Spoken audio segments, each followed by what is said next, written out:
हाँ, तो आज हम एक्टिविटीज और थोड़ा बहुत रिवीजन देखने वाले हैं केमिस्ट्री का। लेकिन कैसा रहा पेपर? इंग्लिश का अच्छा था? अच्छा रहा? कैसा था, कैसा पेपर? एकदम बेसिक। मुझे लगा हार्ड होगा। बिल्कुल भी टफ नहीं रहा, जितना टीचर्स ने डरा के रखा था मैंने तो नहीं डराया। स्कूल के टीचर्स। तुम्हारा भी अच्छा गया? कहाँ है तुम्हारा नंबर?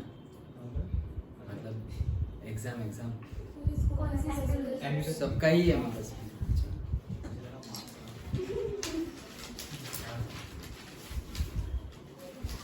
ठीक है, साइंस पढ़ा कितना पढ़ा? हो गया? रिवीजन चल रहा है या फिर कुछ बाकी है अभी? फिजिक्स चल रहा है। ओके, चलो अभी हमें केमिस्ट्री की एक्टिविटीज देखनी है। कल हमने 4th चैप्टर को रिवाइज किया था, आज 1st चैप्टर की एक्टिविटीज देख रहे हैं।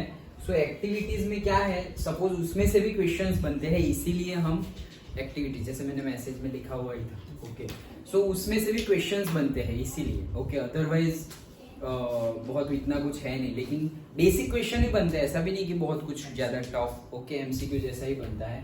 तो देखो, एक्टिविटी 1 बोल रहा है कि to study the burning of magnesium ribbon in air. इसके बेस पे तो क्वेश्चन भी है।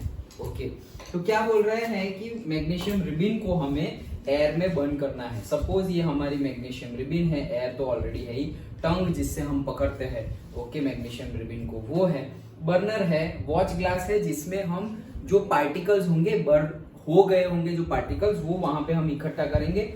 एंड ये जो इकट्ठा किया हमने, that is the magnesium oxide, और ये मैग्नीशियम रिबिन है। तो देखो, कॉशन, इट इज नेसेसरी, अब कॉशन छोड़ो, activity, take approximately 3 to 4 centimeter long magnesium ribbon and make it clean by rubbing it with the sandpaper. sandpaper से उसको clean करना पड़ता है। क्यों? यही क्वेश्चन पूछा जाता है 2 मार्क्स में। Why we have to rub the magnesium ribbon before burning? तो क्या आंसर है उसका? Oxide, yes. तो वो ऑक्साइड का लेयर बन गया होगा, और अगर लेयर बन गया है तो एक्चुअल मैग्नीशियम तो बन ही नहीं होगा फिर। ओके, इसीलिए सैंड पेपर से उसको पहले क्लीन कर दिया जाता है। जब भी वो क्वेश्चन आए तो उसमें ऐसा लिखना है, एक्टिविटी में नहीं। Okay, so hold it with a pair of tongs and heat on the flame of burner और spirit lamp and the ash being formed collects in the watch glass as shown in the figure. तो watch glass में हमने collect किया, collected ash in the watch glass is of magnesium oxide, मतलब कि यहाँ पर जो ऐश है वो किसकी है? मैग्नीशियम ऑक्साइड की है। तो हमने किया क्या, इसमें मैग्नीशियम था प्लस ऑक्सीजन और बर्न किया हमने, तो हमारा क्या बन गया? मैग्नीशियम ऑक्साइड बन गया, MgO। ओके, यही हमारी एक्टिविटी थी।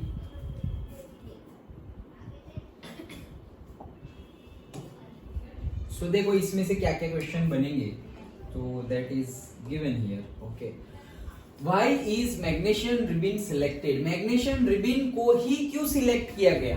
Because magnesium ribbon is highly reactive and burn easily in the air. अगर दूसरी कोई रिबिन लेते तो भी चलता, कोई प्रॉब्लम नहीं है, बट फिर वो जो हमें पर्पस था कि जल के फिर ऐश बननी चाहिए, वो तो होना चाहिए, वही पर्पस सॉल्व ना हो तो फिर हम कोई दूसरा एलिमेंट नहीं ले सकते। तो हमने मैग्नीशियम इसलिए लिया बिकॉज ऑफ 2 रीजन। एक, कि वो हाईली रिएक्टिव है, अच्छे से किसी के भी साथ रिएक्ट हो, मतलब बर्न हो जाएगा, वैसे रिएक्टिव है, and burns easily in air, कि एयर में इजीली बर्न होगा, दैट्स व्हाई हमने मैग्नीशियम रिबिन को सिलेक्ट किया। What is the colour of magnesium ribbon initially? तो magnesium ribbon initially rubbed with, what is the color of magnesium ribbon initially? Magnesium ribbon initially rubbed with the sandpaper appears silvery white. वो silvery white होता है इसीलिए जब burn कर दे और फिर जब हम वो वॉच ग्लास में निकाली थी ऐश, वो ऐश भी व्हाइट कलर की होगी। जनरली जो ऑक्साइड्स होते हैं, ऑक्साइड्स मतलब क्या, किसी को भी तुम जलाओगे दैट इज वो बन जाएगा उसका ऑक्साइड। ऑक्सीजन की प्रेजेंस में अगर किसी को जला रहे हो, ओके, तो वो बन जाएगा ऑक्साइड। जैसे सल्फर है, ऑक्सीजन की प्रेजेंस में जला रहे हो तो वो बन गया सल्फर का ऑक्साइड। तो हम सल्फर डाइऑक्साइड जो बोलते हैं SO2, वो सल्फर का ऑक्साइड है। ओके, तो वो सब थोड़ा डिटेल में आएगा कैसे ऑक्साइड्स बनते हैं ऑल, अगर साइंस लिया तो 11th में। ओके, तो कैसे कलर का होता है? Silvery white. तो मतलब याद रख लो, बर्निंग से पहले भी सिल्वरी व्हाइट और बर्निंग के बाद भी व्हाइट। जो वॉच ग्लास में जो पाउडर है, ऐश है, वो क्या है? व्हाइट कलर का है। Okay, which type of flame is formed during the burning of magnesium ribbon? तो मैग्नीशियम रिबिन को जब बर्न करेंगे तो कैसी फ्लेम बनेगी? So with the dazzling white flame in the flame of the burner. मतलब के डेजलिंग व्हाइट, डेजलिंग मतलब ऐसे बहुत ज्यादा फ्लैश कर रही हो वैसी, अब बहुत ज्यादा जो फ्लैश कर रही हो वैसी व्हाइट कलर की फ्लेम हमें मिलेगी। ओके, एक्टिविटी देख रहे हैं चैप्टर 1 की। तो चैप्टर 1 की पहली एक्टिविटी क्या है कि मैग्नीशियम रिबिन है, उसको बर्नर की हेल्प से अगर हम जलाए तो क्या होगा। ओके, सो एक्टिविटी में हमने देखा कि ये जल जाए तो फिर वॉच ग्लास में हमें थोड़े बहुत ऐश पार्टिकल मिलेंगे, और ये जो ऐश है वो किसकी है? मैग्नीशियम ऑक्साइड की है, क्योंकि मैग्नीशियम को हमने ऑक्सीजन की प्रेजेंस में बर्न किया है इसलिए। तो उसके बेस पे क्वेश्चन क्या क्या हो सकते हैं? तो भाई पहले तो मैग्नीशियम रिबिन ही क्यों सिलेक्ट किया, दूसरा कोई क्यों नहीं? क्योंकि वो हाईली रिएक्टिव है और इजीली एयर के साथ बर्न हो जाता है, इसके लिए। इनिशियली उसका कलर कौन सा था? इनिशियली भी और फाइनली भी उसका कलर होता है सिल्वरी व्हाइट। देन कौन सी फ्लेम मिलेगी? तो डेजलिंग व्हाइट फ्लेम मिलेगी। ये एक एक मार्क के क्वेश्चंस पूछे जा सकते हैं कि अगर इसको जलाया तो कौन सी फ्लेम मिलेगी? तो कौन सी फ्लेम मिलेगी? डेजलिंग व्हाइट फ्लेम मिलेगी। Then next is the what is the composition of ash collected in the watch glass, कि उसका कंपोजिशन क्या होगा? इसके पहले ही बताया, ये बताया ये है, क्या बनेगा? Magnesium oxide. So white ash collected in the watch glass is of say magnesium oxide. देखा मैंने बताया ना कि दोनों ही व्हाइट कलर होगा, पहले भी व्हाइट कलर, मैग्नीशियम रिबिन जो थी वो भी सिल्वरी व्हाइट कलर, और अभी जो है that is also of white colour. Okay, then note भी लिखा हुआ है, देखो, due to the oxygen and nitrogen present in the air, MgO is formed as a major product. Moreover traces of Mg3N2 is also obtained. तो ये तो सिर्फ note के लिए है क्या, कि एयर के प्रेजेंस में हम जला रहे हैं तो मैग्नीशियम ऑक्साइड तो बना ही, लेकिन सबसे ज्यादा एयर में कंपोनेंट कौन सा होता है? नाइट्रोजन। तो नाइट्रोजन का कुछ नहीं बनता है, बट हमारे लिए अभी जरूरी नहीं है, इसलिए हम उसकी बात नहीं कर रहे। अदरवाइज Mg3N2 भी बनता है। And next, right the chemical reactions of forming the magnesium oxide. तो ये जो हमने यहाँ लिखी वही केमिकल रिएक्शन है कि मैग्नीशियम प्लस ऑक्सीजन, उसको अगर हम गर्म करेंगे so that will create magnesium oxide. कि मैग्नीशियम और ऑक्सीजन को अगर हम एयर के प्रेजेंस में, ऑक्सीजन को मतलब मैग्नीशियम रिबिन को, ऑक्सीजन मतलब क्या, एयर में तो ऑक्सीजन होता ही है। ओके, सो मैग्नीशियम रिबिन को ऑक्सीजन एयर के प्रेजेंस में अगर हम हीट देंगे तो वो बर्न होगा और क्या बनाएगा? मैग्नीशियम ऑक्साइड बना देगा। ओके, मैंने मैसेज में लिखा था जल्दी आना,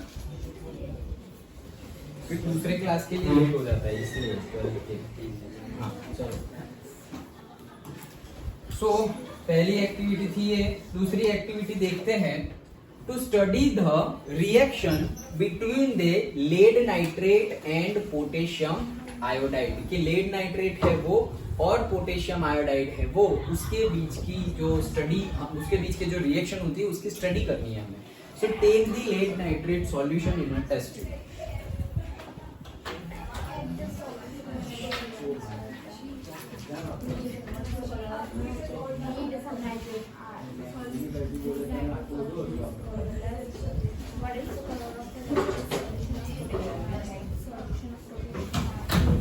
चलो, so take lead nitrate solution in a test tube. हमें दो चीजें लेनी है, एक तो है लीड नाइट्रेट, क्या है फॉर्मूला?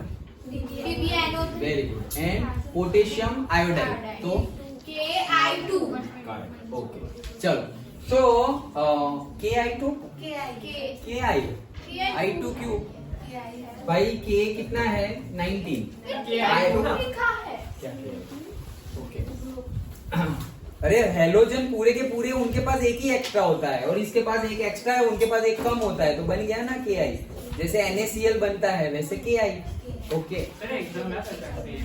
हाँ आ सकता है इसीलिए तो किया। सर वो था नहीं मतलब वो मतलब क्वेश्चन पेपर पर 2019 क्या ऐसा होता एक्टिविटीज जनरली इस साल आएंगे वो सैंपल पेपर में दी हुई है, उसमें से क्वेश्चंस में, नहीं तो पहले नहीं है। बट यस्टरडे तुम लोग बोल रहे थे कि ये करवाओ, इसलिए मैं ये करवा रहा हूँ। नहीं तो मैं फिर केमिस्ट्री का जैसे कल रिवीजन कर रहे थे वैसे रिवीजन करते। अदरवाइज सैंपल पेपर में ऐसे क्वेश्चन ज्यादा होते हैं कि तुम लोग प्रिपेयर करो। वैसे इंपॉर्टेंट है, ऐसा नहीं है कि एकदम ही इंपॉर्टेंट नहीं है, बट हाँ प्रीवियस ईयर क्वेश्चन पेपर देखो तो एक्टिविटी में से और वो जो बॉक्स होता है एक्स्ट्रा उसमें से पूछे जाते हैं, बट वेरी माइन्यूट, और से ऑप्शनल में भी पूछे जा सकते हैं, या फिर बहुत कम एक पूछा जाए या दो पूछा जाए, लाइक दैट। इतने कम उसका वेटेज है, बट ऐसा नहीं बोल सकते कि वो पूछा ही नहीं जाएगा। सर क्वेश्चन पूछते हैं तो एक्टिविटी का डायग्राम नहीं आता। नहीं, डायग्राम और वो सब नहीं पूछेंगे, क्वेश्चन ही पूछेंगे। अभी हमने वैसे ही डिस्कस किया, जैसे कि ये एक्टिविटी है और उसके बेस पे क्वेश्चन है, तो क्या क्वेश्चन हो सकते हैं, आंसर क्या लिखने हैं, वो ही।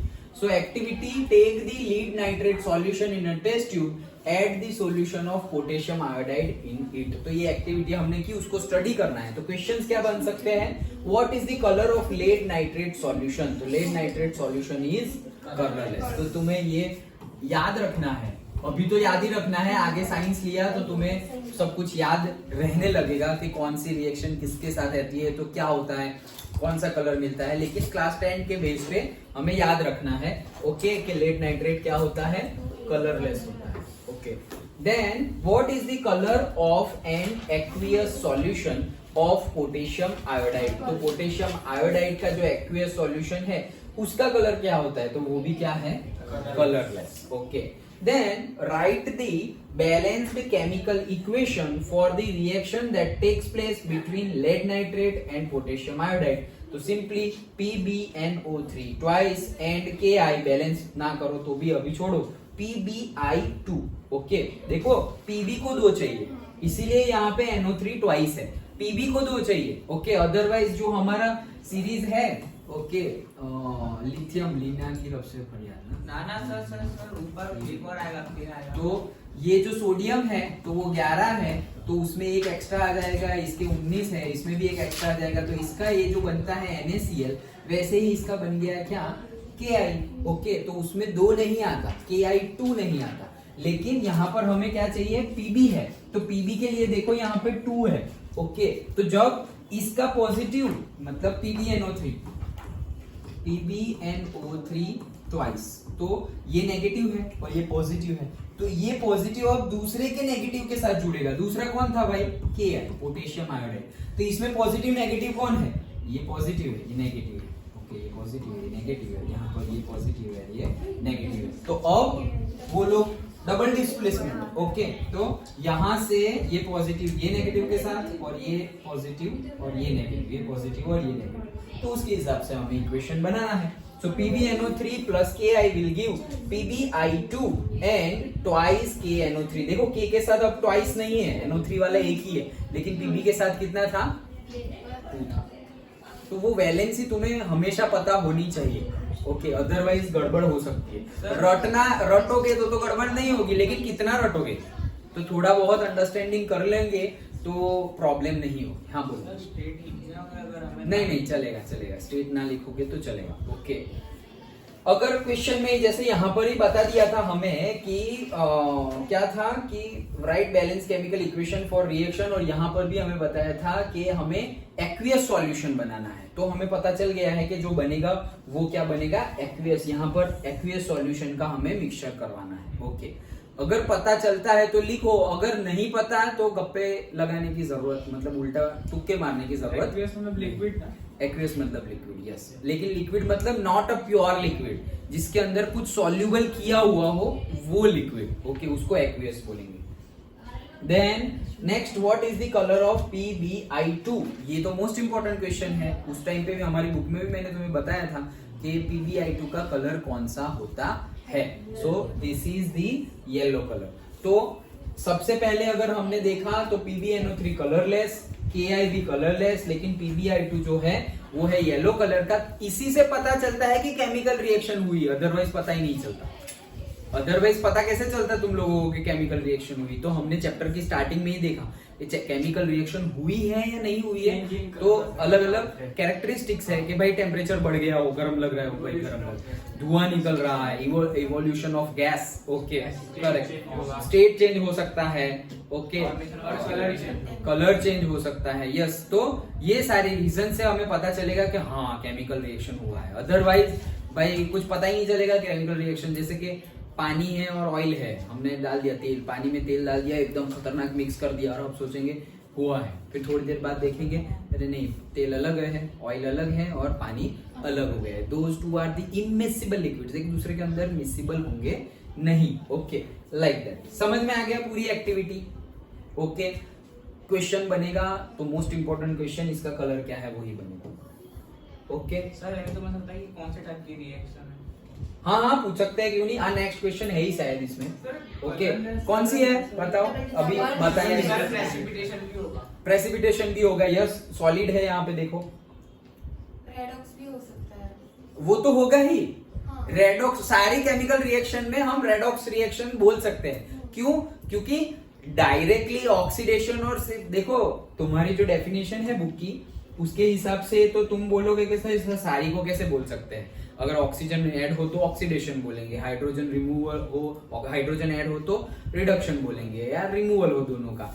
लेकिन उसके अलावा भी जो प्रोसेस में ऑक्सीजन और हाइड्रोजन है ही नहीं, वहां पर भी हम रेडॉक्स रिएक्शन बोल सकते हैं। दैट डेफिनेशन कम्स अगेन, अगर साइंस ले रहे हो तो आती है कि जहां पे इलेक्ट्रॉन का एक्सचेंज हो, ओके, इलेक्ट्रॉन दे रहे हैं या इलेक्ट्रॉन ले रहे हैं, उसके बेस पे भी ऑक्सीडेशन और रिडक्शन रिएक्शन को डिफाइन किया जाता है। So all chemical reactions are redox reaction, all, सारी ही केमिकल रिएक्शंस रेडॉक्स रिएक्शन है। नहीं तो 10th के बेस पे जितना हमें नॉलेज है उसके बेस पे हम क्या बोलेंगे, भाई ऑक्सीजन इन्वॉल्व नहीं है, भाई हाइड्रोजन भी इन्वॉल्व नहीं है। जैसे वो हम CuSO4 एंड Fe वाला देखते थे, ओके, और फिर हमने कर दिया कि FeSO4Cu, तो हम बोलेंगे भाई ऑक्सीजन की लेन देन नहीं हो रही है, हाइड्रोजन की भी लेन देन नहीं हो रही है, तो क्या ये रेडॉक्स नहीं है? है, रेडॉक्स रिएक्शन है। कब पता चलेगा वो कि जो वो जैसे मैंने बताया कि डिटेल स्टडी में आएगी, जब ऑक्सीजन तुम इलेक्ट्रॉन जब दे रहे हो ले रहे हो उसके बेस पे भी ऑक्सीडेशन रिडक्शन होता है। That is not there currently in your syllabus, वो 11th साइंस में आता है, okay. So double displacement reaction है, ओके। ये रहा लास्ट क्वेश्चन कि आइडेंटिफाई द टाइप, अरे बहुत अच्छे से आया ना okay, so identify the type of the above reaction. This reaction is a double displacement reaction. Why? क्योंकि यहाँ पे जो आयन से एक्सचेंज ऑफ आयंस होता है, दोनों का, यस, ओके करेक्ट, दोनों साइड। हाँ चलो, तो एक्टिविटी नंबर 3 क्या बोल रहे हैं? एक्टिविटी 3 में कि to study the reaction between the zinc metal and dilute sulphuric acid, मतलब के सल्फ्यूरिक एसिड लिया हुआ है और उसमें हमने जिंक मेटल के थोड़े ग्रेन्यूल्स, थोड़े टुकड़े, थोड़े दाने हमने अंदर डाल दिए हैं। ये हमें स्टडी करना है कि क्या होगा।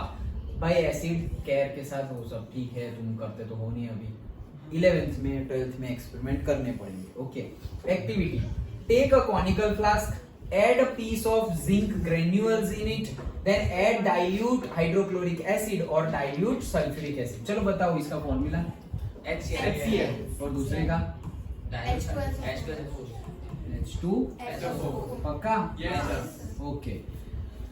क्वेश्चन, चलो तो क्या हो रहा है? What appears around the zinc granules? The granules of zinc react with the dilute hydrochloric acid, evolving hydrogen gas. Acid plus वो क्या बोलते हैं, metal, acid plus metal metal, हमारी रिएक्शन, मतलब दूसरे चैप्टर की रिएक्शन, लेकिन हम देखिए क्या, एसिड प्लस मेटल। तो मेटल हमारा एसिड था से HCl, मेटल था हमारा zinc, then it will give salt and hydrogen gas, okay.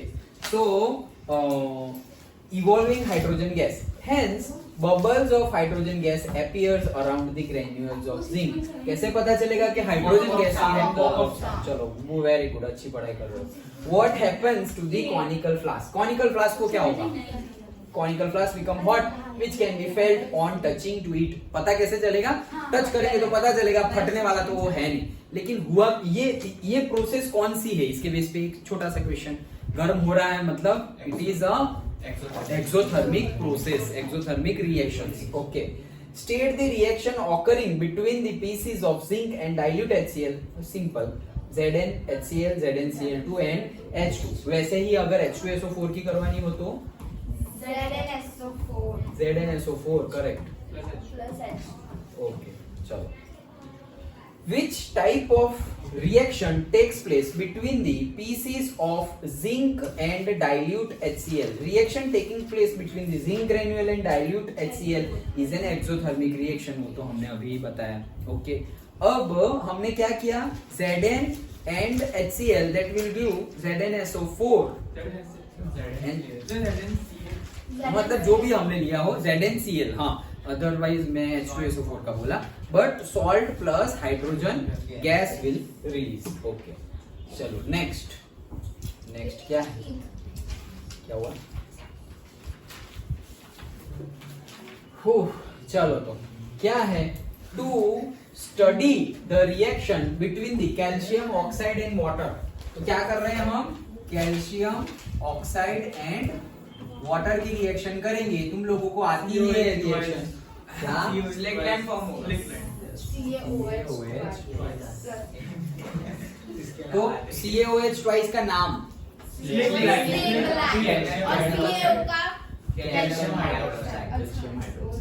Okay, देखो टेक क्विक लाइम. भाई क्विक लाइम कौन सा है ये? भाई ये CaO है. क्या है? Quicklime. और ये है हमारा slaked lime. Add water slowly. क्यों भाई स्लोली?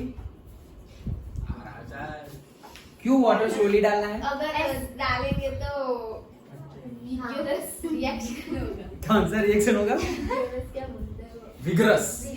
विगरस. बट विगरस ज्यादा है. हाँ, हीट मतलब विगरस मतलब बहुत ज्यादा फास्ट हो गया. हाँ. विगरस का ट्रू मीनिंग देखा जाए तो बहुत ज्यादा फास्ट रिएक्शन हो गई. लेकिन कौन सी? एक्सोथर्मिक. सर लेकिन वो तो हमारे जो हाई रिएक्टिव एलिमेंट होते हैं उनमें होता है. क्या? ये फटना. नहीं, वो तो रिएक्टिविटी ऑफ द मेटल है. जैसे कि सोडियम, तो वो तो रिएक्टिविटी ऑफ मेटल है. यहाँ पर तो रिएक्शन, ये दोनों की रिएक्शन बहुत ज्यादा एक्सोथर्मिक है. इसलिए it's not the characteristics of CaO.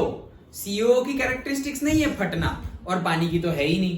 Okay, but दोनों जब मिक्स होते हैं दैट इज व्हाई वो जो रिएक्शन होती है वो एक्सोथर्मिक होती है. उसकी वजह से ऐसा होता है. ओके, बहुत ज्यादा गर्म होगा. ओके, हाँ चलो तो फिर और कुछ. Touch the beaker. देखो इसने ग्लव्स पहना हुआ है. ओके, पहना है ना? पता नहीं चल रहा है. Okay, shown in the figure. लेकिन नहीं पहना है. क्यों? क्योंकि टच करके पता करना है कि गर्म हुआ है ऐसा. चलो, so formation of slaked lime by the reaction of calcium oxide with the water. What is formed by the reaction of quicklime with water? That is the slaked lime. Done. What is called reaction occurring between the quicklime and the water? क्या बोलेंगे इसको? Composition. वो अरे क्या था? Combination. अरे नहीं, वो पहला वाला कॉम्बिनेशन. हमारी जो थी उसमें अगर देखे हम तो वो है कॉम्बिनेशन रिएक्शन. क्योंकि ये दोनों वेरी गुड. तो दो रिएक्टेंट थे और एक प्रोडक्ट मिलता है, दैट इज कॉम्बिनेशन रिएक्शन. और दूसरा डिकम्पोजिशन में इसका करेक्ट. Very good. थर्मोलाइसिस और फोटोलाइसिस और इलेक्ट्रोलाइसिस का यूज करते हैं. Very good. Okay, that means हम क्या कर रहे हैं? हीट दे रहे हैं. ओके, यहाँ हीट मिलती है, उसमें हीट देते हैं. Okay, very good. चलो, और फिर तो बाकी रही वो भी बता ही दो. कौन सी बाकी रही? Displacement, double displacement. Okay, ion का एक्शन जो होता है ऑक्सीडेशन एंड रिडक्शन.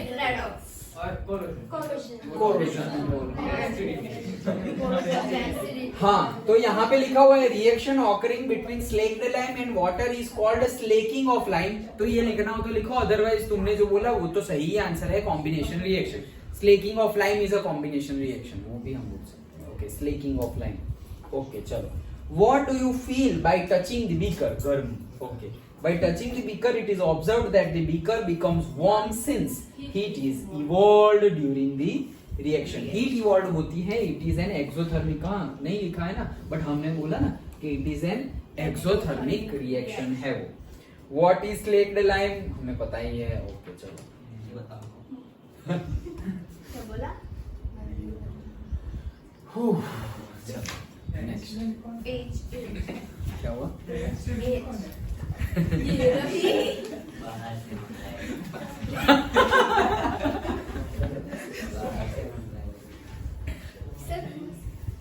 अरे वो बातें कर रहे हैं उस पे हंसो।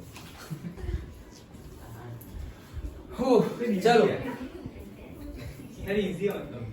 हाँ, इजी है, इजी है। इसके ऊपर बना के भी लिख सकते हो, लेकिन कई कई ऐसे होंगे जो तुम्हें पता होनी चाहिए। जैसे वो पीबी, वो बना हमारा पीबीआई, तो भाई कलर, तो भाई येलो, ये पता होना चाहिए। ओके, बाकी सब कुछ तुम थोड़ा बहुत अंदाजा लगा के भी बता सकते हो। हाँ, कौन सा होता है?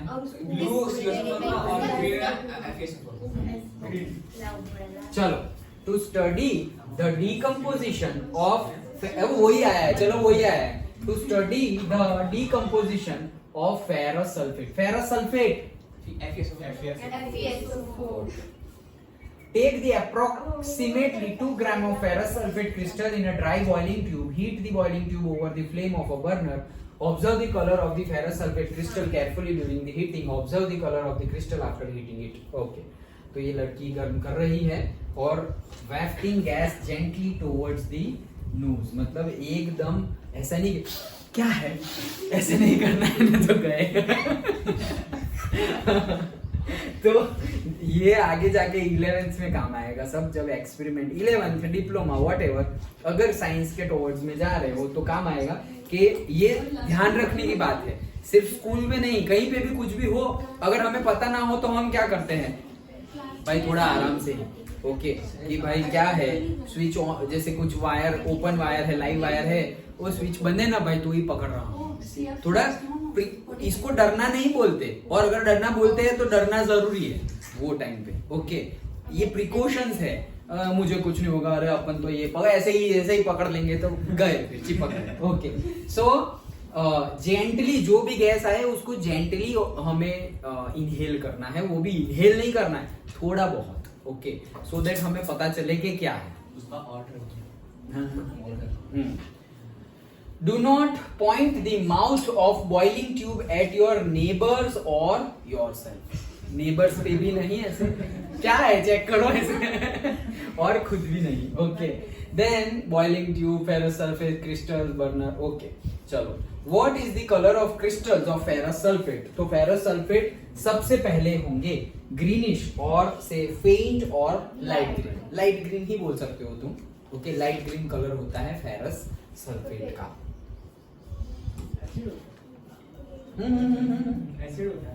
एसिड होता है। कौन? Ferrous sulphate. हाँ, यस, फेट आ गया। पक्का? पक्का, श्योर? श्योर। सॉल्ट है वो। चलो, which color is observed on heating the crystal of ferrous sulfate? Okay, on heating the ferrous sulfate, it is decomposed into Fe2O3 and green color changes to reddish brown. Important question from this activity. Important, very important question from this activity. Okay, कि कौन सा colour observe होगा जब heat करेंगे तब, तो बनेगा भाई Fe2O3 and green colour change हो जाएगा रेडिश ब्राउन कलर में। और ये रेडिश ब्राउन जो कलर है उसी की वजह से हमें रस्टिंग का कलर भी ऐसा दिखता है। ओके, हाँ, तो ब्राउनिश ब्लैक होता है। ब्राउनिश तो नहीं बोलेंगे, ब्राउनिश बोल सकते हैं लेकिन ब्लैक नहीं बोल सकते, ब्राउनिश हम बोल सकते हैं। ओके, तो इसीलिए यहाँ पे रेडिश ब्राउन बोला है। तो जस्ट लाइक रेडिश ब्राउन मतलब विजुअलाइज करना हो तो कौन सा, जो जंग लगा हुआ कलर हो उसको रेडिश ब्राउन बोलते हैं। तुम उसको ब्राउन भी बोल सकते हो, अगर बहुत ज्यादा हो गया है तो ब्लैक ब्राउन बोल सकते हो, बट ब्लैक वर्ड यूज करेंगे तो वो ब्लैक मतलब कि एकदम डार्क हो गया, तो ये ब्राउन जैसा हम यूज कर सकते हैं। ओके, सो ये याद रखना है। On heating the ferrous sulfate in the boiling tube, a gas evolved which has a characteristic smell. What is its reason? A gas having specific smell is evolved due to the combustion of sulfur. Sulfur कहाँ से आया?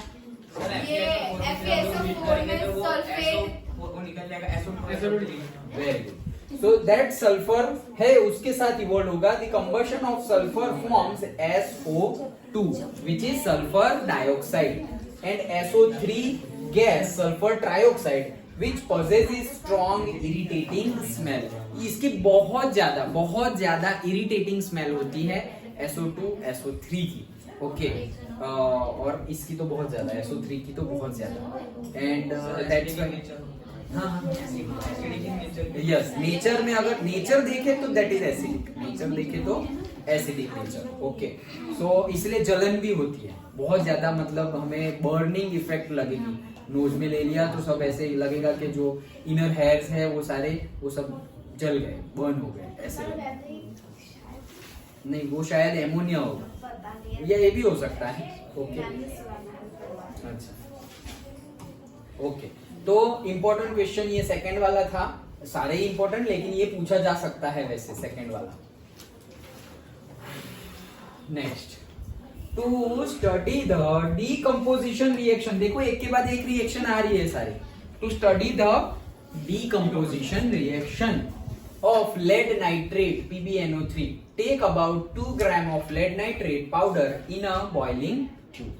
Hold the boiling tube with a pair of tongs and heat it over the flame of a burner. तो ये देखो जैसे कि यहाँ पर हमें करके ही दिखा दिया गया है कि टेस्ट ट्यूब होल्डर है, यहाँ पर टोंग बोल सकते हैं, लेड नाइट्रेट बर्नर गर्म कर रहे हो तो भाई तुम्हारे पास था PbNO3। Okay, PbNO3 twice, yes, PbNO3 twice. So देखो which gas evolved from the boiling, भाई दो इतने तो है, ऑक्सीजन निकला ऐसा तो हम बोलेंगे नहीं, तो क्या निकलेगा NO2। Okay, that is nitrogen dioxide NO2 is evolved from the boiling tube.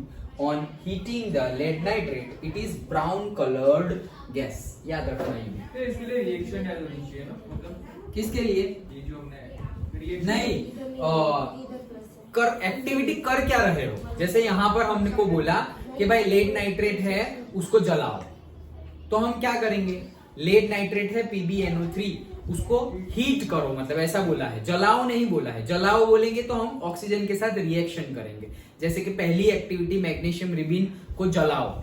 Okay, तो भाई Mg प्लस ऑक्सीजन O2 आ जाएगा उसमें, लेकिन यहाँ पे हीटिंग ही करना है सिर्फ। तो PbNO3 हीटिंग करेंगे तब जाके ये क्या हो रहा है, हम डीकम्पोजिशन, एक ही रिएक्टेंट और उसमें से एक से ज्यादा हमें प्रोडक्ट मिलेंगे, तो उसके बारे में देख रहे हैं। तो NO2 इसका याद रखना, इसका brown colour. Okay, so brown coloured gas होगा। Write the equation of the reaction, ये रहा देखो नीचे, PbNO3 ट्वाइस, तो हीटिंग देंगे तो क्या होगा, PbO NO2 एंड O2। तुम इतने दो लिख के आओगे तो भी सही है। ओके, O2 ना लिखो तो लिखना पता है तो लिखना ही है, लेकिन कोई रिएक्शन होगी जो पता ना हो तो उसमें अगर तुम O2 भूल गए, उसमें तुम H2O भूल गए, उसमें तुम हीट लिखना भूल गए तो चलेगा, मार्क्स दे देंगे। लेकिन एक्सोथर्मिक रिएक्शन का एग्जांपल दे रहे हो और उसमें हीट लिखना भूल गए तो नहीं चलेगा, उसमें तो वही इंपॉर्टेंट है, तो उसमें तो जरूरी है। बाकी सारे रिएक्शन में तुम ये सब चीजें लिखना भूल गए तो मार्क्स कटेंगे नहीं। जितना याद रहे उतना याद रखना है, लेकिन मैं बोल रहा हूँ कि फिर अरे यार वो नहीं आ रहा है, वो याद कर रहे हो तुम, इक्वेशन आगे का क्वेश्चन लिखने के टाइम पे पिछला याद कर रहे हो कि उसमें एक लिखना बाकी है, तो वो टेंशन लेने की जरूरत नहीं है। इंग्लिश में बात है। हाँ, मैं इसीलिए मैं बता रहा हूँ कि ऐसी सारी चीजें, क्योंकि personal experience as well as student के जो डाउट्स होते हैं तो वो मेरे माइंड में होते हैं, तो उसके बेस पे मैं बता रहा हूँ कि ऐसा हो रहा है, ऐसा हो रहा है, ऐसा हो रहा है, तो वो सेम मतलब तुम रिपीट ना करो। हाँ हाँ कर लो।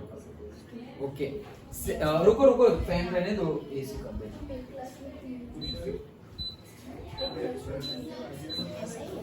ओके सो सेम मिस्टेक तुम रिपीट ना करो, इसीलिए बता रहा हूँ कि क्या क्या प्रॉब्लम हो सकती है। ओके तो और जहां पे जो क्वेश्चन पे हो वही क्वेश्चन पे ध्यान दो। हाँ अगर थॉट आया अचानक से, हाँ याद आ गया, तो फिर अच्छी बात है, अगर पहले का कोई रहे, नहीं तो पूरा ध्यान उस पे दो। ओके चलो। सर इसमें फर्स्ट वाली एक्सरसाइज में आंसर लिखा बुक चेंज कर लो। सबने लिखा सर। फिफ्थ क्वेश्चन से स्टार्ट करना।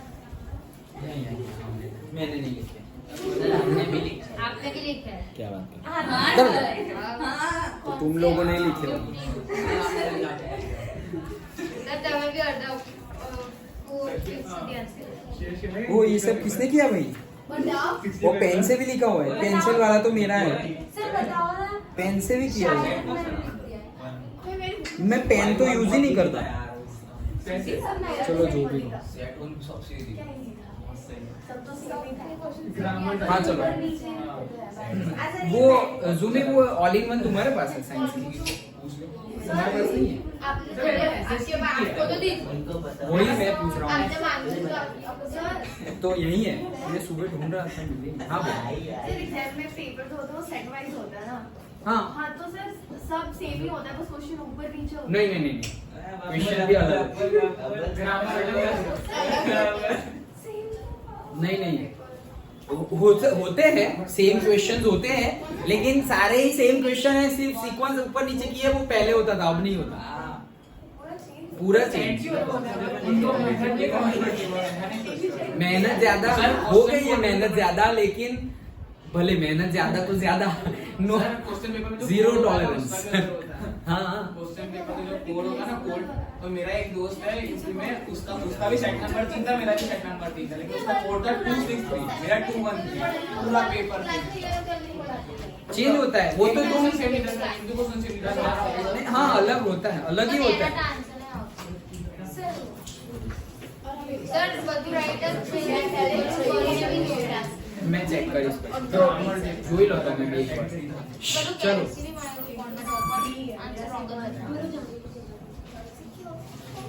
आराम से जाना। चलो सर 7 बजे छोड़ के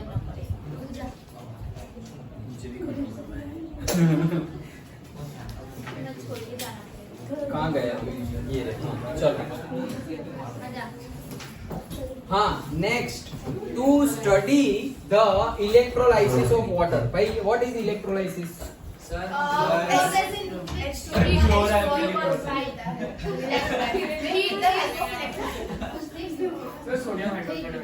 इलेक्ट्रिसिटी प्रोड्यूस कर रहे हैं। What is the purpose of electrolysis? Why we are doing electrolysis process? Because to make sodium hydroxide. Heat is sir हम पहचान रहे हैं एसिड को एनोड का एनोड में कुछ मिलता था। उतना पता है कि हीट इलेक्ट्रिसिटी से देते हैं, वो इसलिए तो सिंपल है भाई। रिफाइनिंग ऑफ मेटल चैप्टर 3 में आएगा, वो इसमें क्वेश्चन क्या है आपका? What is? सर ये इम्प्योरिटी मैं अभी तो ये पूछ रहा हूँ, वाटर नहीं, मैं तो अभी ये पूछ रहा हूँ। हमें कुछ प्योर मेटल चाहिए हो हाँ। तो भी हम करते हैं। करते हैं जैसे कि सर वो चैप्टर 3 में रिफाइनिंग ऑफ हाँ हाँ करेक्ट करेक्ट, मैं आगे का ही पूछ रहा हूँ। हाँ तो सर आपको भी पूरा बता देता हूँ, फिर तो सर एनोड अगर हम लोग जैसे फॉर एग्जांपल ले लेते हैं, एनोड में आपने लिया इम्प्योर कॉपर, ठीक है, और यहाँ पे कैथोड में लिया प्योर कॉपर, और फिर जब हम इलेक्ट्रोलाइसिस चालू करते हैं तो जो इम्प्योरिटीज है उस कैथोड की वो निकल जाती है, और जो उसमें भी प्योर है वो जो प्योर चीज है वो जो दूसरा कैथोड में जो कॉपर है उसमें ऐड होते हैं और ठीक हो जाता है, फिर वो पूरा कॉपर में मिल जाता है। Very good. क्या मिलता है हमें, क्या क्या मिलता है? प्योर मेटल और इम्प्योरिटी जो नीचे जमा होती है वो भी मिलता है। और कोई गैस वैस कुछ? सर गैस 3 होती है सर, 2 गैस 3 क्लोराइड गैस नहीं नोट मेरी नोट ऐसे इनडायरेक्ट क्वेश्चन भी पूछते हैं कि state the uses of the product you are getting after electrolysis process. So electrolysis process हो गई, उसके जो प्रोडक्ट है उसके यूजेस बताओ। सर H2 और CO2 मिलता है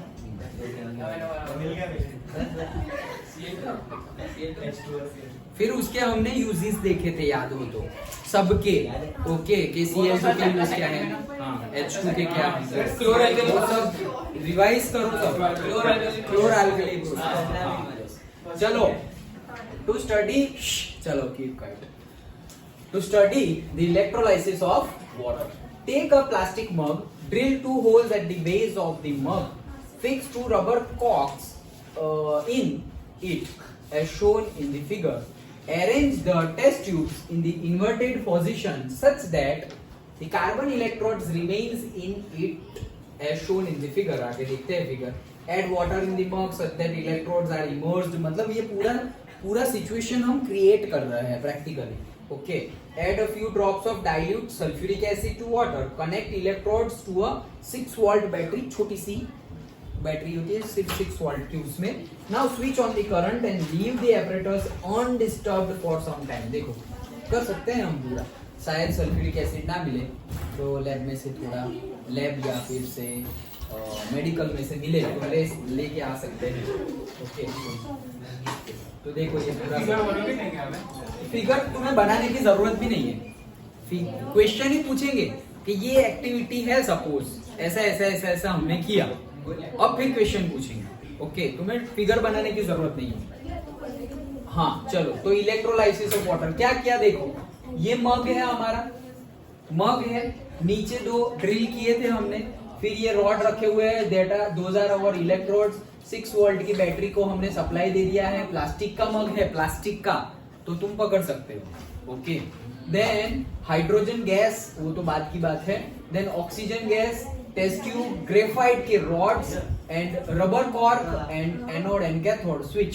तो देखो व्हाट इज एन इलेक्ट्रोड, अब ये तो ऐसा तो डायरेक्टली नहीं पूछेंगे, लेकिन फिर भी दिया हुआ है तो हम कर लेते हैं और याद रखें। इलेक्ट्रोड इज नथिंग बट जो भी तुम रिएक्शन कर रहे हो उसमें तुम जो एनोड और कैथोड के तौर पे जो लेते हो that is electrode. Okay so platinum और ये जनरली कार्बन रॉड लिया जाता है, हम जो एज एन इलेक्ट्रोड लेते हैं। एक तो जो सपोज बहुत ज्यादा इम्प्यूरिटी वाला कुछ हो वो उसका रॉड ले लेंगे, और से कार्बन रॉड हम लेते हैं। So platinum or carbon rod which remains dipped in the solution of electrolyte and on the surface of which chemical reactions occur is known as an electrode। मतलब जिसकी सरफेस पे ये केमिकल रिएक्शन हो उसको हम बोलेंगे इलेक्ट्रोड।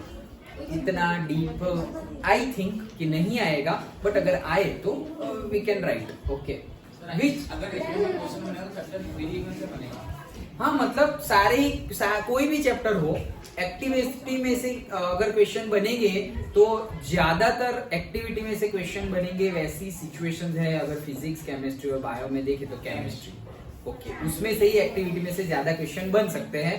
बायो में सबसे कम, फिजिक्स में मीडियोकर एंड केमिस्ट्री में सबसे ज्यादा।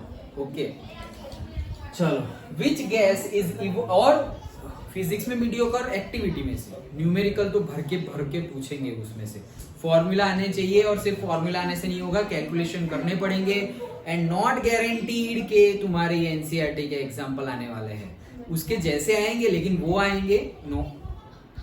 तो जो हमारे 10 चैप्टर है आते हैं ना भाई न्यूमेरिकल, या उसका रिवीजन करना है, आते हैं ना। ओके अगर करवाना है तो सर अगर इलेक्ट्रिसिटी की करवाओ, इलेक्ट्रिसिटी मतलब ओम्स लास्ट वाले पावर, उसमें बहुत सारे फॉर्मूला कंफ्यूजन सब क्रिएट हो जाता है, वो सब बहुत सारे फॉर्मूला। तो ठीक है कल वो करते हैं इलेक्ट्रिसिटी का न्यूमेरिकल्स, लेकिन उसमें भी मतलब अभी तो फिर कल ही बताऊंगा। तो सपोज 10 चैप्टर है, तो 10 चैप्टर में सपोज पावर वाला न्यूमेरिकल है, ओके फिर छोटे छोटे न्यूमेरिकल के भाई यू यहाँ पर है, वी वहां पर है, एच डैश तो मैग्निफिकेशन वाले पता होना चाहिए, कब -v/u लेना है, दोनों में मिरर फॉर्मूला डिफरेंट है, लेंस और मिरर के केस में मिरर फॉर्मूला डिफरेंस है, मैग्निफिकेशन का फॉर्मूला डिफरेंस है, पावर ऑफ लेंस वाला।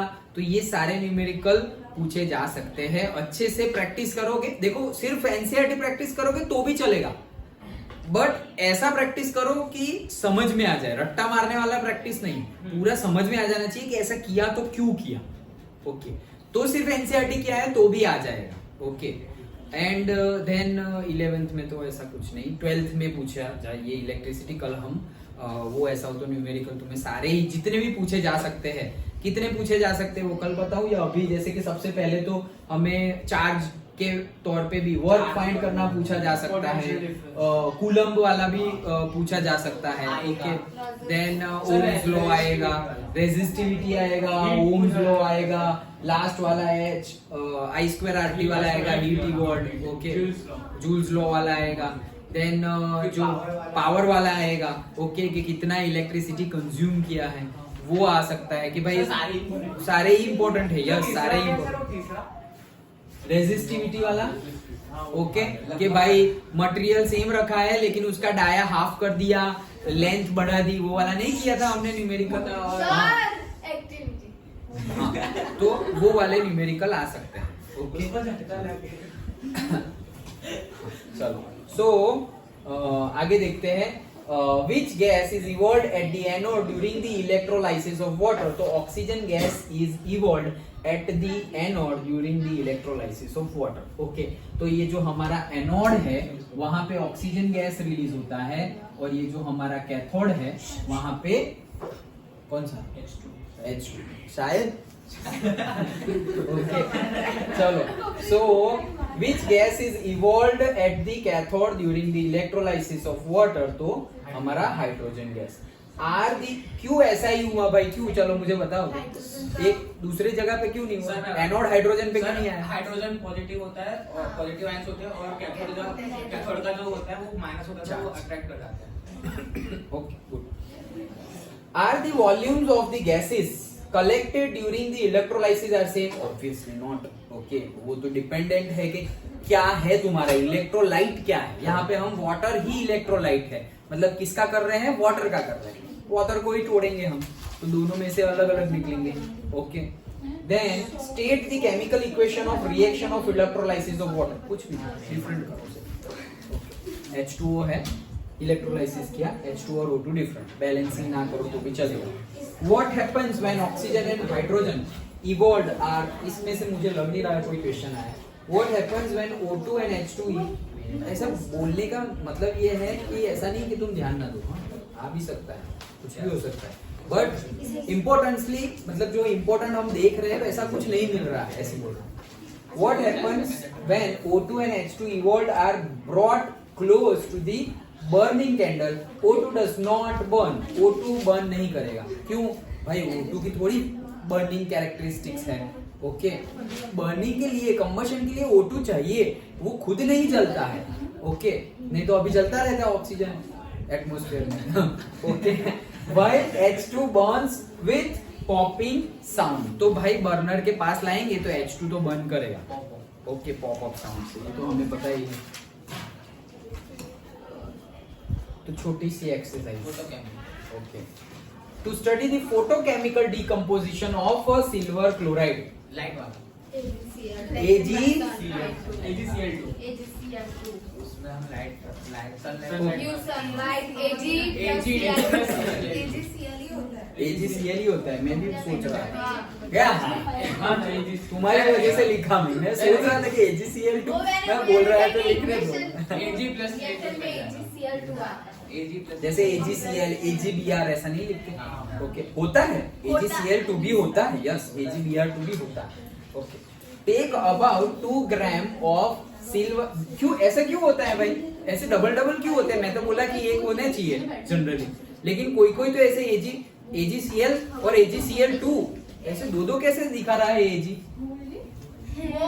मैंने बोला ना कि वैलेंसी के अकॉर्डिंगली होता है। मतलब दो इलेक्ट्रॉनिक का होता है। हाँ, मतलब 9th में जो किया था वो ये था कि Na और Cl, तो इसने एक इलेक्ट्रॉन दे दिया तो +1 और इसको एक चाहिए तो -1। तो वैसे करके हमने किया था, बट दैट इज ये कंसेप्ट तो है ही, at the same time Na है उसकी वैलेंसी सिर्फ +1 है।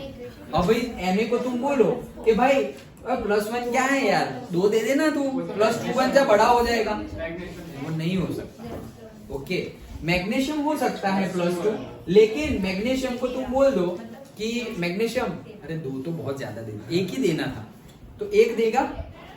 कई एलिमेंट्स है, सारे नहीं, कई एलिमेंट्स है वो 1 से ज्यादा स्टेट्स दिखाते हैं, वैलेंसी स्टेट्स, और से उसको आगे जाके तुम बोलोगे साइंस लिया तो ऑक्सीडेशन स्टेट्स। ओके, तो वो ज्यादा होता है, मतलब कि जैसे कि तुम MgO बना रहे हो, MgO बनाया तो MgO मतलब क्या है, इसका +2 था और इसका -2 था, तो एक्सचेंज करके MgO बन गया। ओके, लेकिन सपोज तुमने ये भी बनाया है, मैग्नीशियम हाइड्रोक्साइड भी बनता है, MgOH ट्वाइस। ओके, तो अब क्यों ऐसा, क्योंकि अगेन यहाँ पर तो +2 ही है, लेकिन OH का है -1 और -1 वाले कितने हैं, 2, तो -2 हो गया। कहने का मीनिंग मैं अभी ये बताना चाह रहा हूँ कि कोई पर्टिकुलर एलिमेंट 1 से ज्यादा ऑक्सीडेशन स्टेट दिखाते हैं। जैसे ऑक्सीजन है, तो अभी तो तुम जो ले रहे हो वो हमेशा क्या ले रहे हो, -2। कई जगह पे ऑक्सीजन -1 भी शो करता है, कई जगह पे ऑक्सीजन -½ भी शो करता है। ओके, इसकी वजह से 1 से ज्यादा कंपाउंड बनते हैं, तो ऐसा नहीं है कि कभी बनेंगे नहीं। ये क्यों आया सब कुछ, ये AgCl2 और Cl से मुझे आया, तो मैं तुम्हें बता रहा हूं। सर वैसे तो कोई देगा नहीं, लेकिन कोई ऐसा कोई एलिमेंट है जो मैग्नीशियम को उसका ऑक्टेट कंप्लीट करने के लिए उसे 6 दे दे, 6 दे दे, नहीं ऐसा कोई नहीं होता। नहीं, मतलब कोई आएगा तो भी वो कर नहीं पाएगा, अनस्टेबल, अगेन जो कार्बन वाला कल देखा था वैसे हो जाएगा। Okay, so take about 2 grams of silver chloride in a china dish, put this china dish in the sunlight for some time। okay, तो भाई हीट मिलेगी उसे, तो ये जो हीट मिली है उसे, तो ये देखो, ये हमारी एक्सरसाइज चाइना डिश में रख दिया हमने सनलाइट में। सो क्वेश्चन देखो, यहाँ पे ज्यादा क्वेश्चन है, what was the colour of the silver chloride before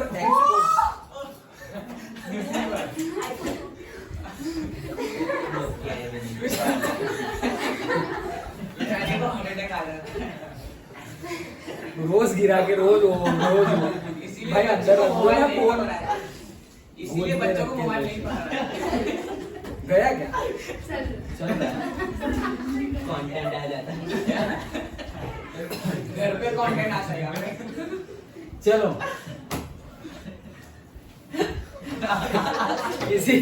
किसी दूसरे का इन्वॉल्वमेंट नहीं है, फिर भी इतनी जोर से हो, किसी और से गिरा होता तो हो जाता। वो दूसरा जो है ना वो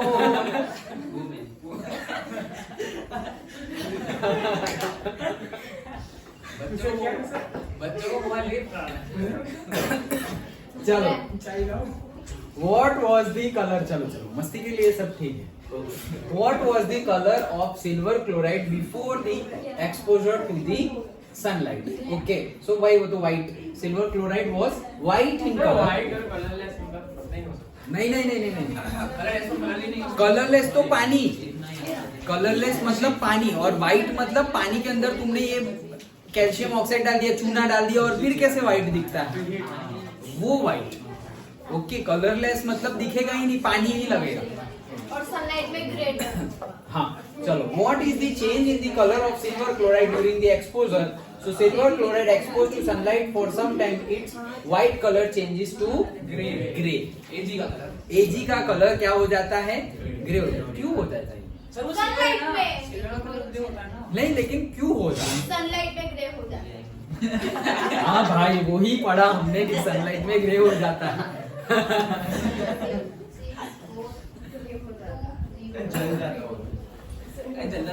नहीं मतलब हाँ, सिंपल, ऐसा कुछ ज्यादा डीप नहीं जाना है इसमें, बट दैट मीन्स कि सबका अपना अपना कलर होता है कंपाउंड का। तो ये जो कंपाउंड बनेगा, ओके, ऑक्सीजन के साथ रिएक्शन भी हो गया है, तो ये जो कंपाउंड बना है दैट कंपाउंड इज ग्रे, उसका कलर है। लेकिन मैं पूछना ये भी चाह रहा हूं कि इसी की वजह से हमारे जो ऑर्नामेंट्स है, सिल्वर ऑर्नामेंट्स, उसकी शाइनिंग चली जाती है। ओके, उसका जो लस्ट्रियस कैरेक्टरिस्टिक्स है वो चली जाती है, गोल्ड की नहीं जाती। रिएक्टिव नहीं है सर। हाँ क्या? गोल्ड रिएक्टिव नहीं है, सही है या गलत है? बहुत सबसे ज्यादा रिएक्टिव है। सबसे कम करेक्ट। गोल्ड, सिल्वर, प्लेटिनम सब कोई नीचे आता है रिएक्टिविटी सीरीज में। डायमंड का नहीं आता। डायमंड तो कार्बन कंपाउंड है ना sir? Carbon compound, yes. Non वो मेटल तो है सर। नॉन मेटल है, कार्बन कंपाउंड है। और वो और उसमें मैंने जो पेपर चेक किए उसमें पूछा था नॉन मेटल गैस के अलावा तो सबने लिखा था कार्बन, फिर एक गैस लिखा, फिर ग्रेफाइट, फिर कार्बन, ग्रेफाइट, डायमंड, 3 तो यही डाल दिए। ओके सर डायमंड सही है ना? डायमंड सर भाई, एक लिखा कार्बन, दैट इज सही। अभी कार्बन के फॉर्म लिखे तुमने, ग्रेफाइट और डायमंड, उसके मार्क्स नहीं मिलेंगे। मैंने तो एलिमेंट बोला था, डायमंड एलिमेंट थोड़ी है, वो तो कार्बन का फॉर्म है। मेरा काम हुआ सर मेरा एवरेज गलत दिया है आपने। मेरा एवरेज गलत दिया है आपने। CO2 में कौन करा आपने? तो CO2 एलिमेंट थोड़ी है, कंपाउंड है वो। तुम्हारा कार्बन और ऑक्सीजन तो कंपाउंड में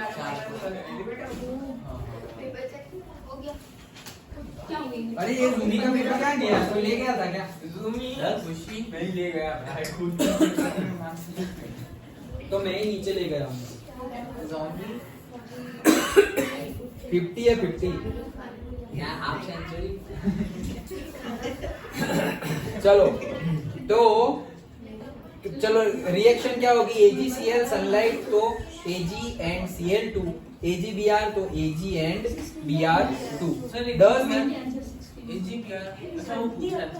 हाँ, then does the decomposition of silver bromide occur in sunlight? Yes, अभी तो किया हमने। Okay. State the uses of this.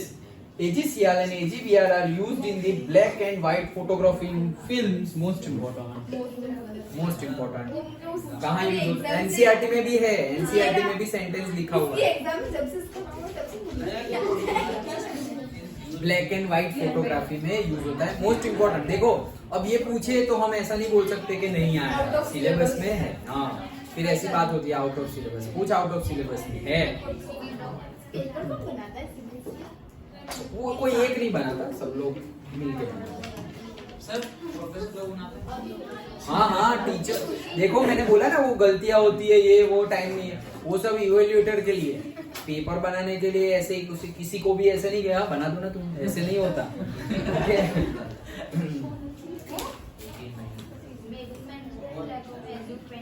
हाँ, to study the displacement reaction taking place between the iron nail and the solution of copper sulfate. Copper sulphate ये तो हमने किया है, समझाया था। कॉपर सल्फेट का सॉल्यूशन है, अंदर नेल्स डाल दिया, FeSO4 वाला रिएक्शन। ओके सर इसका इंटरेस्ट क्वेश्चन भी है। हाँ चलो, सो ये कर दिया हमने, सब आता ही है हमें। सो टाइम है ना अपने पास, टाइम होने आया है। ओके हमें जाना ही पड़ेगा। हाँ अभी है 36 हुआ है। कहाँ गए हम? हाँ, तो क्वेश्चन देखते हैं। What would be the colour of iron nail placed in the solution of CuSO4? CuSO4 का कलर नहीं पूछा है, आई कैसे बोलूं? ऐसे फॉर्म में आगे लिख मत देना ब्लू कलर। ओके, उसका पूछा ही नहीं, आयरन नेल का कलर पूछा है। ओके, तो iron nail become brownish in colour, वैसे ही ब्राउनिश ही होती है ना। ओके, अरे नेल खिली खिली कौन से कलर? काला। हाँ वो तो स्क्रू, नेल्स सिल्वर नहीं होती, सिल्वर होती है छोटी छोटी जो यूज करते हैं। हाँ होती है, यस होती है। ओके, जनरली उसको ब्राउन ही बोलेंगे, जो अभी हम डार्किश ब्राउन बोलते हैं वैसे। वो रस्ट का कलर होता है ना, नेल का कलर वैसे उसके जैसा ही होता है, मैचिंग। ओके, जनरली वो कलर होता है, जनरली जहाँ पे रस्ट लगा हुआ वो कलर कैसे दिखता है, देखो यहाँ ये कलर है ना, वैसे ही नेल्स होती है, जनरल कलर। अब हाँ, अब अगर उसको तुम्हें सपोज अभी उसने बताया कि उसको अगर तुमने सिल्वर कलर की लेनी है तो दैट विल कॉस्ट मोर। फिर तुम्हें बहुत हैवी चाहिए ओके उसकी भी कॉस्ट अलग से। एकदम लो और चीप और स्टैंडर्ड जो सबसे बेसिक है वहां से स्टार्ट करें तो वो ब्राउन कलर ही होता है, ब्राउन और रिलेटेड, ओके ब्राउन और शेड्स ऑफ ब्राउन ऐसा बोल सकते हैं। ओके तो यहाँ पे CuSO4 लिख के लिख मत देना, आराम से क्वेश्चन पढ़ना। What would be the change in the color of a solution of copper sulfate? Change in the color पूछा है, change in the color क्या है उसका नहीं पूछा है, change क्या है वो पूछा है। Blue color of copper sulfate fades और become light blue। तो ब्लू में क्या चेंज हो रहा है वो पूछा है, ऐसा नहीं पूछा कि बना उसका कलर क्या है। देखो पूछने का तरीका और आंसर चेंज हो जाएगा। अगर ऐसा पूछा कि जो बना है उसका कलर क्या है तो this answer will be wrong, ये गलत हो जाएगा। लेकिन इन्होंने क्या पूछा है CuSO4 का कलर चेंज कैसे क्या होता है, उसके कलर में क्या है। हाँ तो blue colour of copper sulphate solution fades और become light blue. Which reaction takes place, ये हमारा लाइट ब्लू था, this is our blue colour, okay. और which reaction takes place when iron nail to by FeCuSO4 तो वो बन गया FeSO4 and Cu, okay. अब अगेन ये रिवर्स डायरेक्शन पॉसिबल है क्यों नहीं होगा बिकॉज़ ऑफ एक्टिविटी सीरीज और ओके ओके पढ़ाई की है, चलो गुड गुड। सर पहला चैप्टर तो पढ़े ना फिर भी टेस्ट दे सकते। अरे sir exam point of view तो फिर भी 50 मार्क्स नहीं करा। हाँ पहला चलो चैप्टर अकेला नहीं। मुझे चिल्लाना पड़ेगा ओए। What type of chemical reaction occur when iron nail is dipped in copper sulfate solution? Reaction of iron nail with the solution of copper sulfate is a displacement reaction. Displacement है ये? Yes FeCu को replace ये पकड़ो।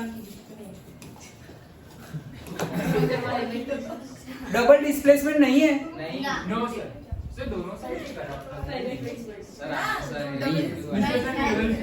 Sir sir ऐसे मत क्या है या नहीं है? हाँ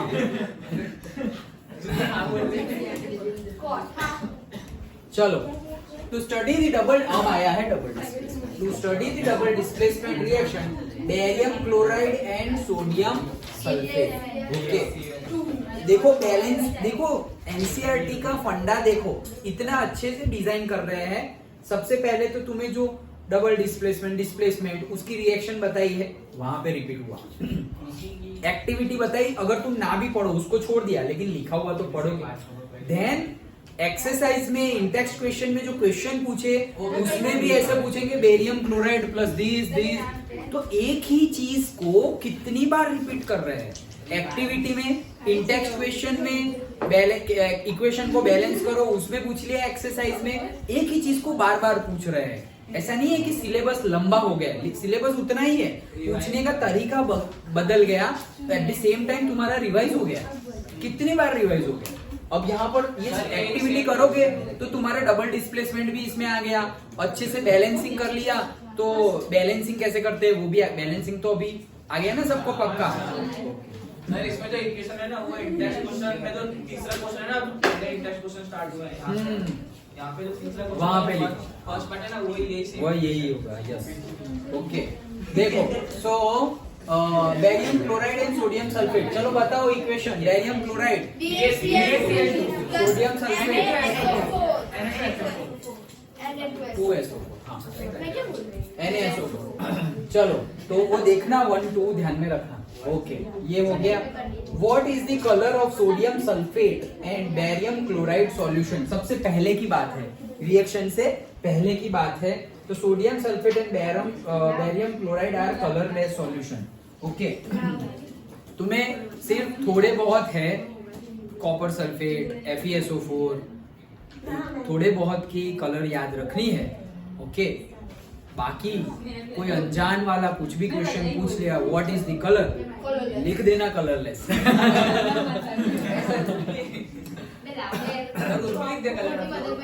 कुछ भी नहीं, कलरलेस लिख देना। चलो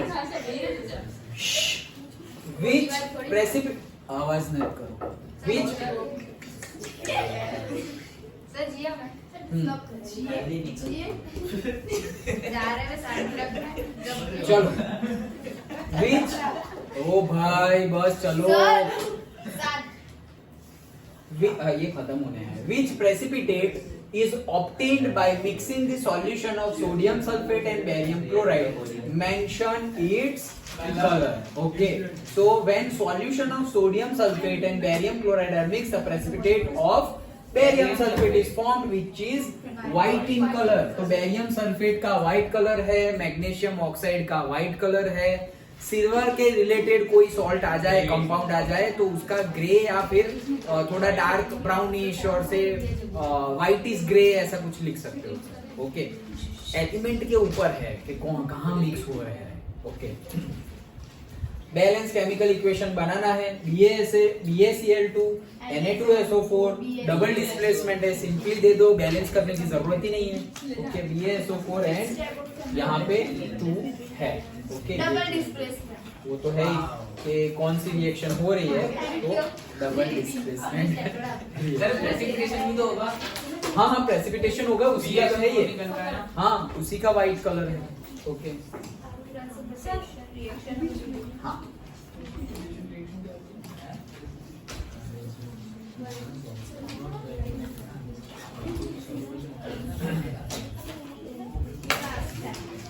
चलो last oxidation and reaction sorry reduction. So to study oxidation of copper to copper oxide. Copper से कहाँ चले गए? कॉपर ऑक्साइड में चले गए. Okay. So take 1 gram and all. Okay. What happens? हाँ तुम लोगों का किसी का भी तो वो तो सही. सर पहला आंसर એટલે છેલ્લે સુધી રાઈટ બને પછી આન્સર નહીં આવતો. ऐसा नहीं चलेगा भाई, प्रैक्टिस करो यार. व्हाट सर अभी एग्जाम है. चलो what happens on heating the copper powder. Copper powder on heating forms the copper oxide. ये 2 अभी तुम्हारे लिए जरूरी नहीं है, ये मैं बोला ना. वो एक होता है कॉपर ऑक्साइड, जैसे मैंने बोला ना CuO तो होता ही है, ये रहा. Cu2O भी होता है. क्या होता है? Cu2O वो भी होता है. तो वो सब फर्दर स्टडी. ओके. अभी तो नहीं है. अभी तो तुम कॉपर ऑक्साइड याद रखो. अभी कॉपर ऑक्साइड में क्या याद रखोगे? ये याद रखोगे या ये याद रखोगे? वो पहले वाला CuO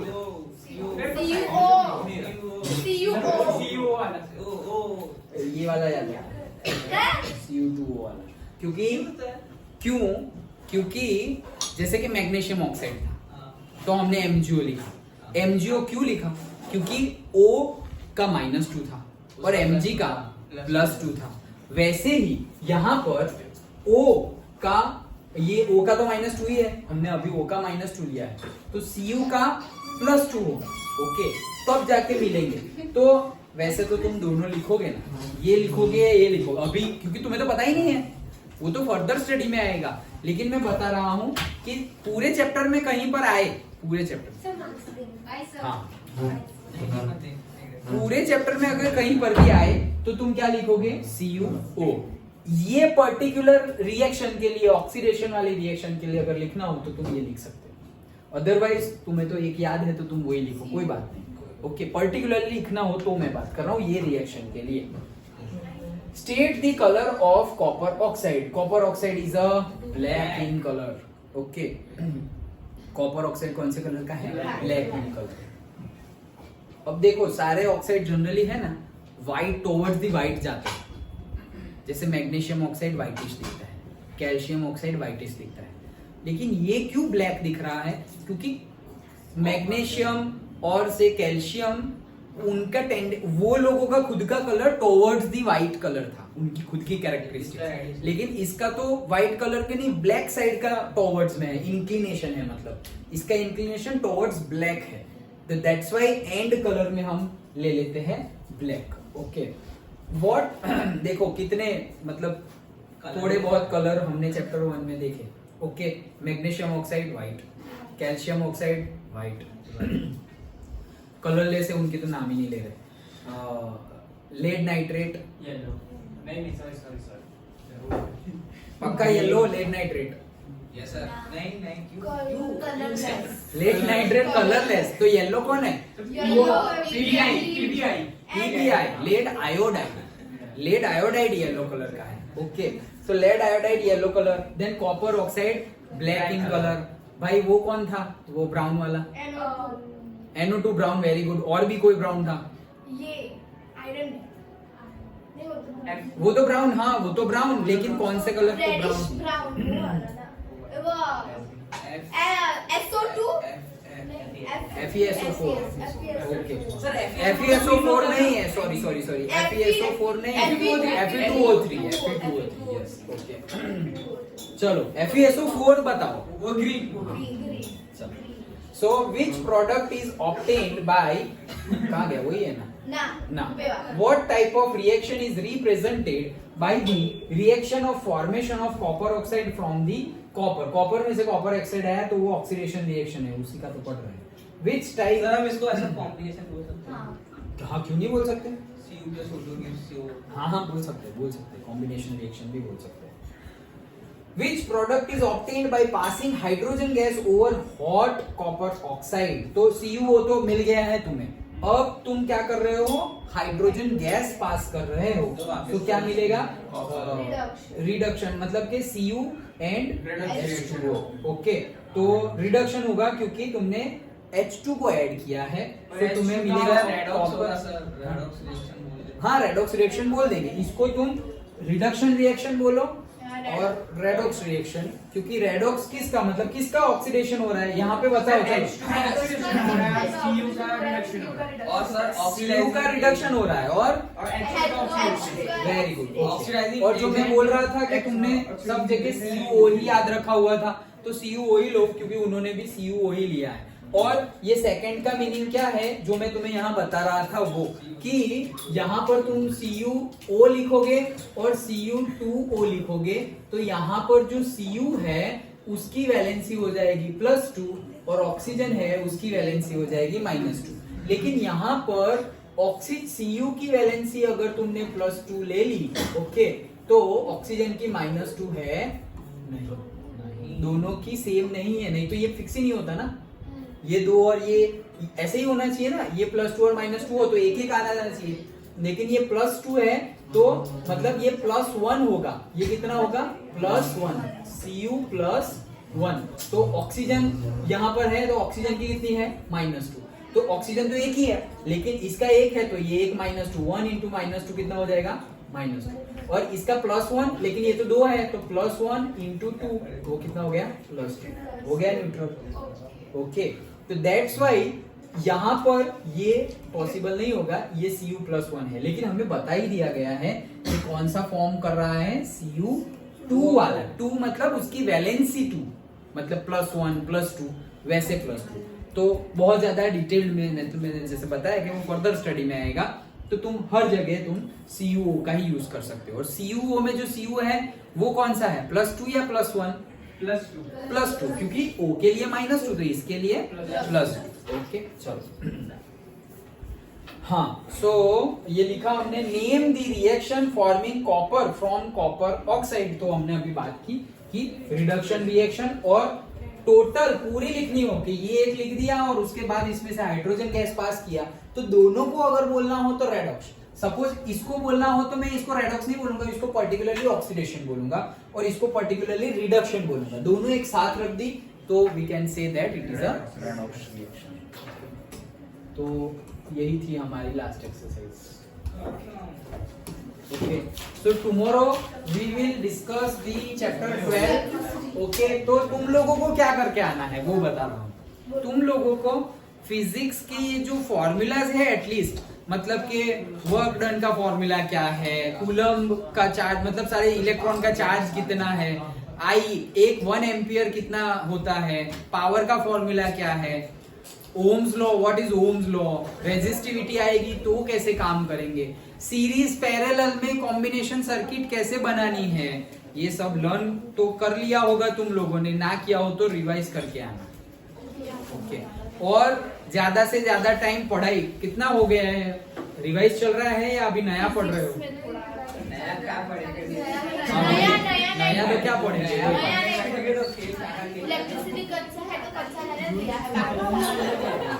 अच्छा तो इलेक्ट्रिसिटी कल पक्का कर देंगे। हमें सारा वही आ जाता है वो पावर हीट वाला Juice, इसका वो होता है जूल